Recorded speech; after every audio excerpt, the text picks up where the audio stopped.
Well folks, in today's video we're going to be assembling this. This is my railway speeder. I've never made a video about it, and a lot of people seem to want to know what exactly is going on. And just to give you a bit of backstory, this project has been in the works for such a long time. It all started, I'd say, in probably about mid-September 2015, and I built my very first speeder. It was made out of wood, and it didn't even have any proper railway wheels. It basically just had some small wheels on the side that would keep it on the rails. And building that was a lot of fun. I really enjoyed it. Unfortunately, it didn't work very well, so I was pretty much going to end the project right there until a friend said he saw it and he was like, "Oh, this is really cool. What if we built a real one?" So we immediately went to work basically trying to find parts and stuff, and our conclusion was that it was going to cost way too much money. It was going to cost something like $1,600. No way we could afford that, so we kind of ditched the project, but I was still very enthused about it, so I started looking for all sorts of budget alternatives to basically get this thing constructed. So I did my research and I found all sorts of things. There was this one guy who built his own speeder, and he said the bearings on the plastic wheels can heat up, they're not good. Get proper railway wheels with flanges. And he said the best way to do that is to get crane wheels. So I looked on Amazon, and you can buy these things called crane wheels. I guess they're used in industrial purposes, and they're pretty much the same thing. Like, they're railway wheels basically, but they cost a fraction of the price of what the regular speeder wheels cost that you can buy online. So these were much cheaper. I wound up being able to buy, I think, 3 of them for $15, and I had to buy the last one for $60 because unfortunately the stock that they had was running low, so I decided the whole thing is going to be made out of very simple parts. So the entire frame is made from 1x1 inch square tubing. It's steel square tubing. This is used for industrial shelves, and I think all the steel tubing total cost me $60, maybe a bit higher, 70. And the axle, I actually found this tubing at my hardware store. This is a 3 out of 4 inch circular, I guess, I don't know what you would call it, and it's broken up into 3 pieces. That way you can disassemble it. Again, very simple. And then there are the bearings. These things were a little bit more complicated, but once I knew the size of basically what the wheels could take, I knew I needed to just search up a bearing that had a 3 out of 4 inch bore. So these are called pillow block bearings, and I think I bought 4 of them as a lot for $20 Americans. That was an amazing deal. So, and then finally I just bought this piece of wood. Now it's kind of funny, the piece of wood on the edge of my layout, this is actually part of that, so I was able to reuse part of it, but this is the frame. So now that we've got some backstory on it, I think it's time to start assembling it. I know it looks somewhat assembled, but it's really not. These pieces have to go on, and only one of the bearings is actually assembled right. I basically just bored out the holes, and it took a long time to bore out the holes, because the steel in this thing is so thick I kept burning out all the drill bits. So we're going to start by assembling the frame.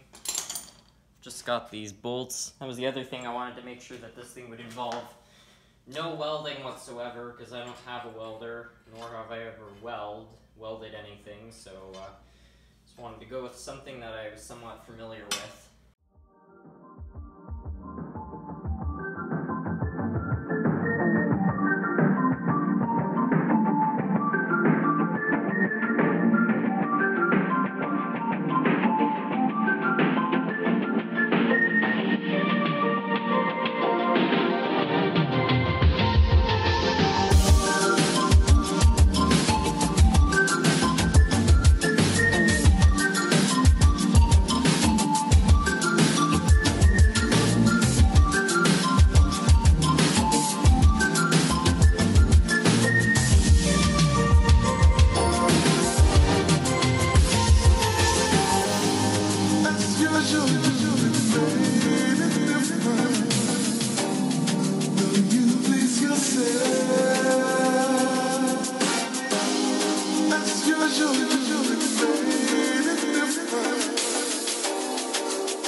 Now that we've got the platform finished, you're probably wondering, what do you do about seating? Well, I mean, obviously, you could seat people directly on the cart, and that could seat quite a bit of people. But if you want your occupants to be happy and comfortable, I'd suggest picking up a couple of these beach chairs. These were a couple of beach chairs that we're going to throw away down at my cottage in Maine. And I swiped them and brought them back here for a bit of seating for my cart. These are obviously very upgradable. I found out at the store they only cost 13 bucks a pop. So I guess there is hope of furnishing my house someday in the future. But anyways, basically what you can do, you can put it like this, and you got your two-seater, kind of sports car type design. Or, if you need to bring more people, what you can do, you put two chairs on this side, you get another two chairs on the other side, you've got a four-seater.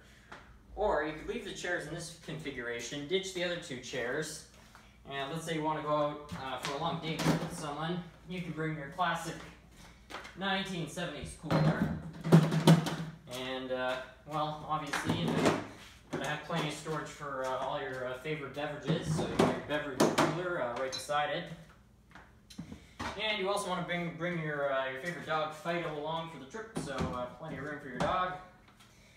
And, you can also put a little thing at your necessities. You can put some, like, raw meats or something in there, and you've got plenty of storage. And, even if you want to do a little bit of cooking, you could put a cooking facility here, and you could even cook while you ride on the cart, and, well, that's all you really need for a nice day trip. Well, folks, that's it for today's video. I hope you enjoyed. I'm really excited now that we've got this thing done, because at some point soon we can probably send it out for some kind of test run. I don't know when that will be. Again, hopefully sometime soon.